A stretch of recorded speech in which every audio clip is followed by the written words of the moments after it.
Aujourd'hui, nous allons explorer une méthode fascinante pour améliorer l'efficacité de nos prompts, le modèle des arbres de pensée. Ce concept, qui peut paraître obscur au premier abord, est en réalité un outil ultra puissant et finalement plutôt intuitif, qui va nous permettre de structurer nos idées et donc de créer des prompts beaucoup plus efficaces.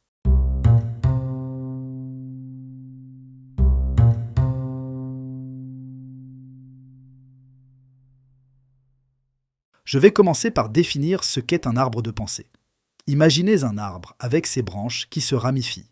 Chaque branche représente une idée ou un concept, et les ramifications sont les sous-idées qui en découlent. Cette structure va me permettre de visualiser comment mes idées peuvent s'organiser et se développer. Mais pourquoi utiliser cette méthode va me permettre de créer des prompts plus efficaces ?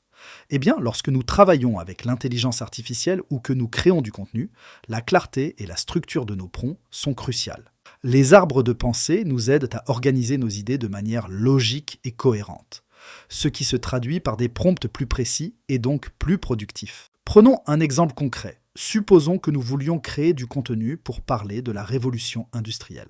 Pour commencer, je vais identifier le sujet principal, la révolution industrielle. C'est le tronc de mon arbre. Je vais démarrer le processus avec une première phase d'idéation dans le style brainstorming. Je veux générer le plus d'idées que possible sans les juger. Je n'écarte rien, je ne juge pas la pertinence de mes idées non plus. Cela va m'aider à définir les branches principales pour identifier les aspects majeurs de mon sujet. Pour continuer, je vais demander à mon IA de me proposer plusieurs branches principales possibles et je vais retenir l'axe des innovations technologiques, les changements économiques, les impacts sociaux pour terminer avec les conséquences environnementales. Une fois que les idées ont explosé, je vais commencer à faire le tri, juger la pertinence de chacune avec la deuxième phase du modèle, l'évaluation. Il faut bien maîtriser son sujet et comme vous le savez si vous me suivez, se fier de trop à l'IA est très dangereux. J'en ai déjà parlé dans plusieurs vidéos, donc je ne développerai pas plus la nécessité de développer son esprit critique, qui va être clé pour relire chaque idée et se demander si elle est vraiment pertinente pour le sujet, et si certaines idées se chevauchent ou pourraient être regroupées. Pourquoi se fier de manière aveugle à l'IA est dangereux ? Parce qu'il faut être capable d'éliminer les idées qui sont trop éloignées du sujet principal ou non alignées avec le contenu du cours et les niveaux d'apprentissage. Le paradoxe est que les IA génératives sont trop performantes. Elles en savent trop. Elles en savent trop. De fait, elles peuvent nous soumettre des contenus décalés avec nos besoins et notre contexte. Dans un contexte plus corpo, il faut savoir supprimer les contenus hors sujet et qui ne servent pas à défendre le message de fond de sa présentation ou les objectifs du livrable, pour qui et pourquoi il est attendu. On attaque maintenant la troisième phase du processus pour explorer plus en détail les idées retenues.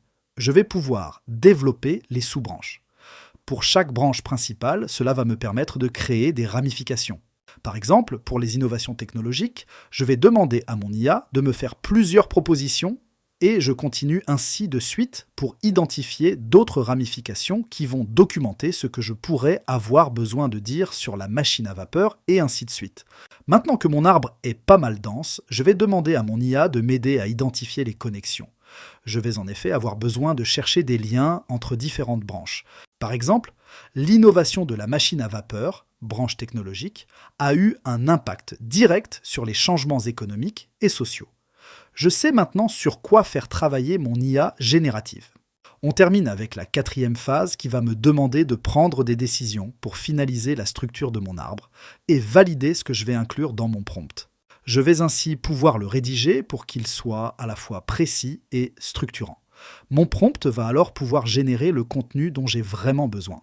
Après une ou plusieurs itérations, je vais devoir réviser et affiner mon arbre, lui ajouter de nouvelles branches ou réorganiser les existantes au fur et à mesure que je développe mon contenu.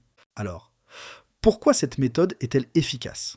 Elle nous aide à structurer nos idées de manière logique et cohérente et va nous permettre d'avoir d'un coup d'œil tous les aspects de notre sujet. Ensuite, elle nous permet d'identifier des lacunes pour orienter l'IA sur les axes qui nécessitent plus de développement. Elle peut aussi nous aider à valider la fluidité et l'articulation des idées. Bien entendu, vous aurez compris qu'on est sur un processus basé sur la flexibilité.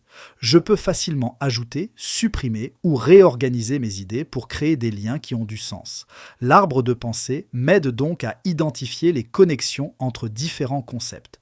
J'espère que vous comprenez maintenant comment concevoir vos prompts avec l'arbre de pensée.